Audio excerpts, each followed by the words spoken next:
Le schéma des fonctions du langage de Jacobson. Ah, le langage, vaste question s'il en est. Roman Jakobson l'avait bien compris. En 1960, il publie Essai de linguistique générale, dans lequel il présente un modèle linguistique qui lui sert de base pour définir 6 fonctions du langage. C'est le schéma de Jacobson. Plutôt que de chercher à définir la substance du langage, la question que se pose Jacobson concerne davantage sa dimension pratique. En un mot, comment le langage permet-il aux individus de communiquer?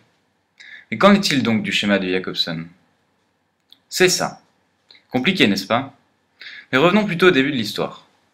Au commencement, il y avait l'émetteur. Vous, moi. Attention, Jacobson n'établit ni ordre, ni hiérarchie entre les fonctions de son schéma. Il s'agit uniquement d'un parti pris narratif. L'émetteur, donc. C'est le producteur de l'énoncé. C'est à ce facteur que Jacobson rattache la fonction expressive. Convoquons l'un de nos plus fervents défenseurs de la langue et de l'esprit français.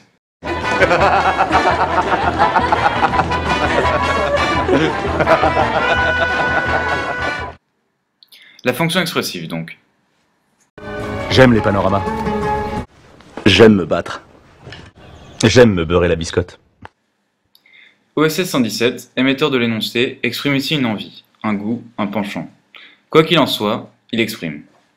Ainsi, tout énoncé qui rend compte d'un état quelconque de l'émetteur remplit cette fonction expressive. À travers cette fonction, le langage permet donc à l'individu d'exprimer ses émotions. Deuxièmement, vient le monde. Ou plutôt, comme le dirait Jacobson, le référent, c'est-à-dire ce à quoi l'énoncé se réfère.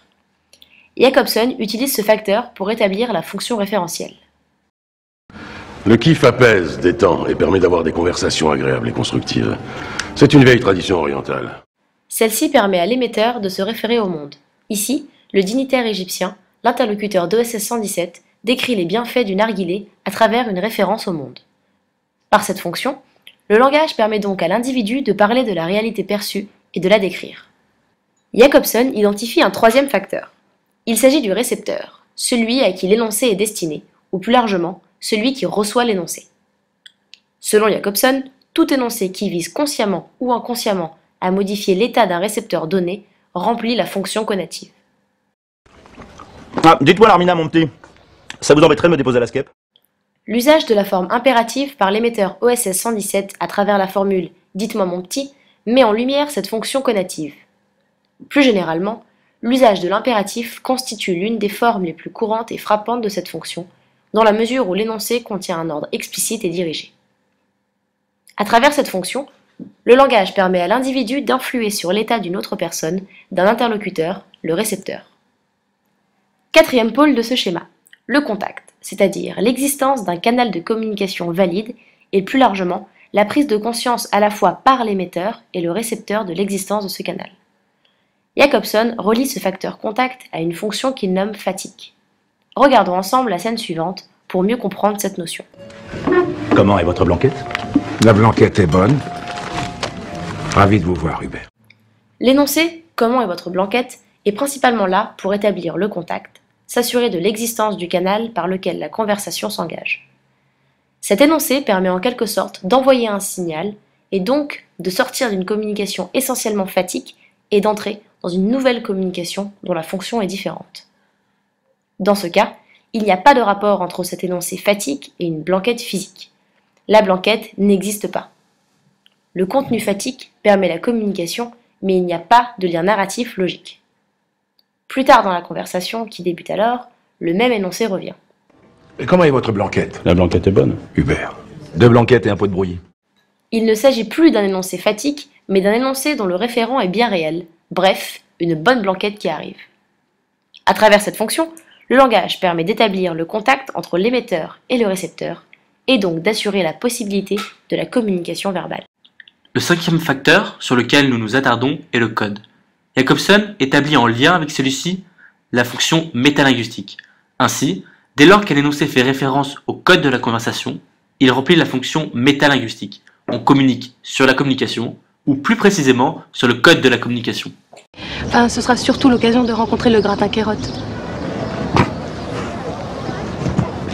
Et non pas le gratin de pommes de terre. Parce que ça ressemble à carotte. Carotte. OSS 117 tente d'expliquer son jeu de mots.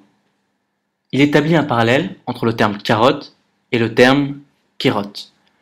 Il communique non pas sur la proximité de sens des deux mots, les signifiés, mais sur une proximité phonétique, les signifiants. À travers cette fonction, le langage permet donc aux individus d'interroger leur code de communication. Enfin, Jacobson identifie un sixième facteur, le message, qu'il rattache à la fonction poétique, c'est-à-dire la dimension esthétique de tout énoncé. Par définition, tout jeu de mots sollicite les ressources plastiques de la langue. Ce travail sur le style, qu'il soit conscient ou inconscient, permet de faire du message un objet esthétique. La fonction poétique est présente à des degrés divers dans la plupart des énoncés. Si OSS 117 utilise la fonction expressive quand il dit « j'aime me battre », il utilise aussi la fonction poétique en ne disant pas « je kiffe guerroyer ». À travers cette fonction, le langage permet aux individus d'utiliser le beau comme vecteur de communication.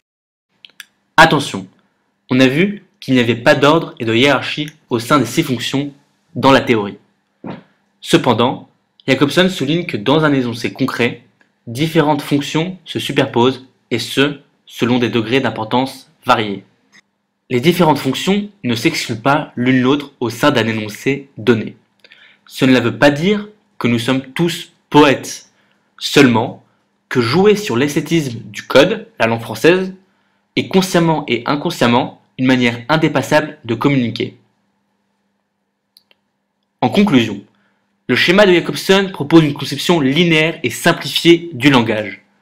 Le schéma demeure cependant un modèle linguistique fondamental pour appréhender les phénomènes de la communication.